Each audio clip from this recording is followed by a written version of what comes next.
اخبار ایک طرف رکھتے ہوئے جواب دیا۔ دادا جان، ہماری استانی بتا رہی تھی کہ ستمبر 1965 میں بھارت کے مکار یعنی دغاباز، دھوکہ باز ہندو نے ہمارے پیارے وطن پر رات کے وقت چوروں کی طرح چھپ کر حملہ کیا اور چاہا کہ پاکستان کو ہڑپ کر جائے۔ ہڑپ کرنا یعنی کھا جانا، تباہ کرنا۔ احمد نے کہا، ہاں بیٹا، لیکن یہ الگ بات ہے کہ ہمارے بہادر افواج نے اسے تہس نہس کر دیا۔ تہس نہس کا مطلب ہوتا ہے برباد کرنا، ٹھیک ہے۔ دادا جان کی آواز میں اچانک جوش سمٹ آیا، یعنی جوش بھر آیا۔ اچھا، اس پیراگراف میں ہمیں یہی بتایا جا رہا ہے کہ جو احمد جو کلاس 6 کا اسٹوڈنٹ تھا، اس نے اپنی دادا جان سے کہا کہ آج ہمیں اپنی ٹیچر بتا رہی تھی کہ 6 ستمبر 1965 کو بھارت کے دغاباز یعنی مکار فوج نے کیا کیا تھا، ہمارے پیارے وطن پر جو ہے وہ چوروں کی طرح رات کو جو ہے وہ حملہ کیا تھا اور چاہ رہے تھے کہ وہ پاکستان کو برباد کر دے۔ تو اس کا جواب ہمارے جو بہادر افواج ہیں انہوں نے بڑی دلیری سے دیا تھا، ٹھیک ہے۔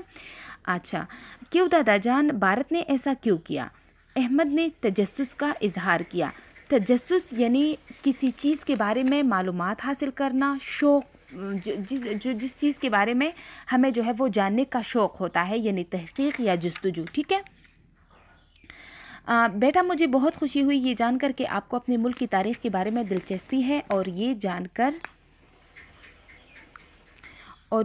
کر کہ آپ اپنی ماضی کے متعلق جاننا چاہتے ہیں، کیونکہ جس قوم کے بچے اپنی ماضی بھلا دیتے ہیں وہ مستقبل میں کبھی کامیاب نہیں ہو پاتے۔ دراصل بیٹا، ان مکار بھارتیوں نے پاکستان کو دل سے کبھی بھی تسلیم نہیں کیا اور ہمیشہ ہماری پاک دھرتی کو تباہ کرنے کی ناکام کوشش کرتے رہے۔ یہ ہماری ہمیشہ سے ہی دشمن رہے ہیں۔ میں آپ کو ایک واقعہ سناتا ہوں، دادا جان نے کہا۔ جی بالکل دادا جان۔ احمد دادا جان کے مزید قریب ہو کر بیٹھ گیا، ٹھیک ہے۔ اب جو ہے وہ احمد اپنی دادا جان سے یہی سوال پوچھ رہا ہے کہ انہوں نے ایسا کیوں کیا، ٹھیک ہے۔ تو جو ہے وہ دادا جان خوش ہو کر کہتے ہیں کہ مجھے خوشی ہے کہ آپ اپنے ملک کی تاریخ جو ہے وہ پڑھنا چاہتے ہیں، اپنے ملک کی ماضی کے بارے میں جاننا چاہتے ہیں، کیونکہ وہی قوم ہے رہتی ہے جو اپنی ماضی اور اپنی تاریخ کو یاد رکھتے ہیں، ٹھیک ہے۔ اب دادا جان ان کو قصہ سناتے ہیں کہ کس طرح انہوں نے حملہ کیا تھا، ٹھیک ہے۔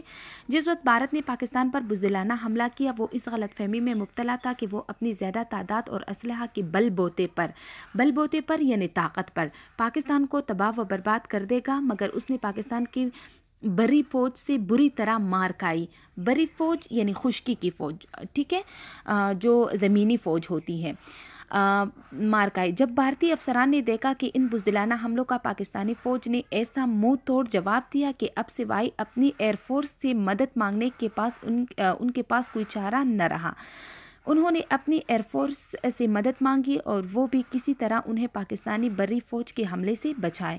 ان بھارتی افسران کی درخواست پر بھارت کی ایئر فورس نے حرکت کی اور ان کی مدد کو پہنچ گئی۔ ان کی مدد کے لیے 4 ویمپائر طیارے آئے تھے۔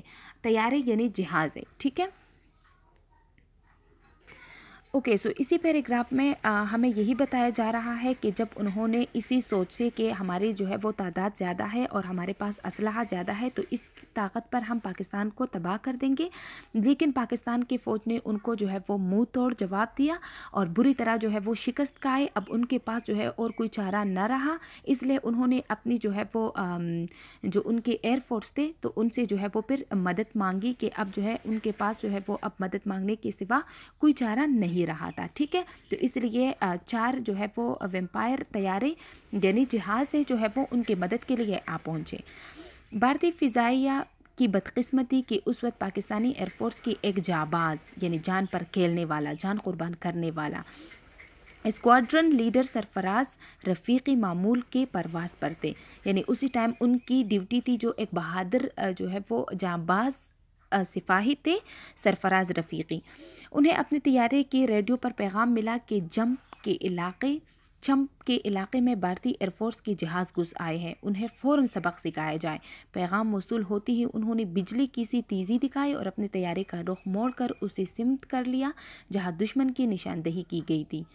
جلد ہی انہیں دشمن کے 4 ویمپائر طیارے نظر آئے۔ جب ان کو پیغام ملا کہ پاکستان کی بھارتی جو ہے وہ فوج ملک کے اندر گھس گئے ہیں تو انہوں نے فوراً اپنے جہاز کا جو سم تھا وہ اسی طرف کر دیا، یعنی اپنا جہاز کا جو رخ تھا وہ اسی طرف کر دیا، اور جلد ہی جو ہے وہ ان کو نظر آئے کہ جو جہاز ہے وہ ہمارے ملک میں گھس گئے ہیں۔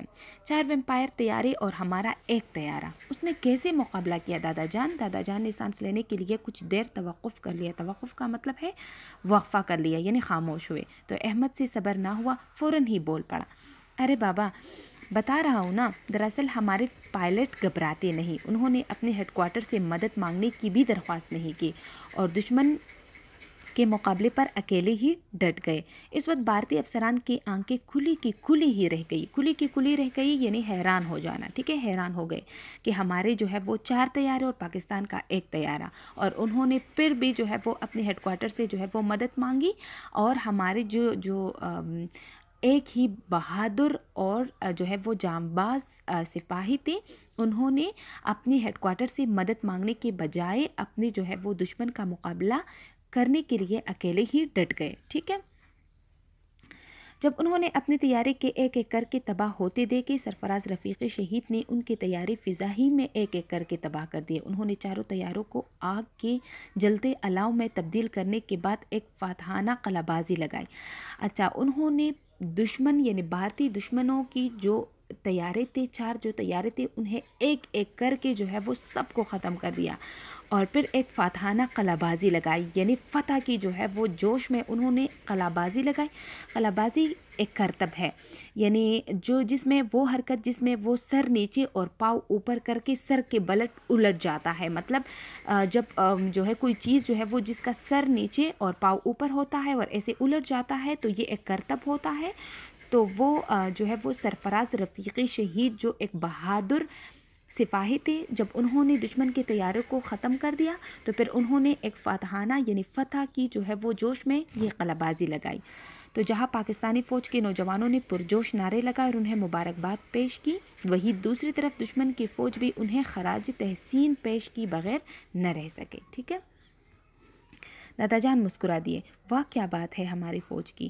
احمد نے ہاتھ بلند کرتے ہوئے خوشی اور جوش سے ملی جلی آواز میں کہا، اور آپ کی معلومات میں اضافے کے لیے میں یہ بتا دوں کہ یہ 1965 کی جنگ کا پہلا فضائی معرکہ تھا۔ معرکہ کا مطلب ہے یہ پہلا فضائی جنگ تھا، ٹھیک ہے۔ اس سے پہلے فتح کا صحرا اسکواڈرن لیڈر سرفراز رفیقی شہید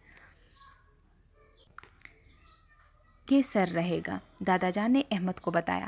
دادا جان، کیا آپ اسکواڈرن لیڈر سرفراز رفیقی کے بارے میں مزید معلومات جانتے ہیں؟ احمد نے سوال کیا۔ بیٹا، اسکواڈرن لیڈر سرفراز رفیقی شہید 20 مئی 1935 کو پیدا ہوئے تھے۔ آپ نے اپنی ابتدائی تعلیم لاہور سے حاصل کی۔ رفیقی شہید بہت ہی نفاست پسند یعنی پاکیزہ، ٹھیک ہے، جو صفائی کو بہت پسند کرتے ہیں، دبلے پتلے، خوبر اور خوش مزاج شخصیت کے مالک تھے۔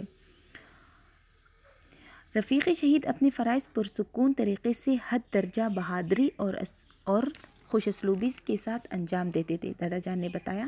دادا جان، بھارت کتنا برا ہے نا، اور اس کے ساتھ ساتھ بزدل بھی، اور ہمارے فوجی جوان بہت بہادر ہے، احمد نے دادا جان سے فخریہ انداز میں کہا۔ ہاں بالکل بیٹا، اور یہ بات کبھی نہ بھولنا کہ وہ بہادر اور قابل فخر شہید جنہوں نے ہمارے لیے اپنے وطن کے لیے اپنی جانیں قربان دی، اور وہ بھی ہمارے جیسے گوشت پوشت کے انسان تھے، یعنی ہمارے جیسے انسان تھے، ان کی بھی مائیں، بہنیں، بیٹیاں، بیٹے، باپ، بھائی اور دوسرے رشتہ دار تھے۔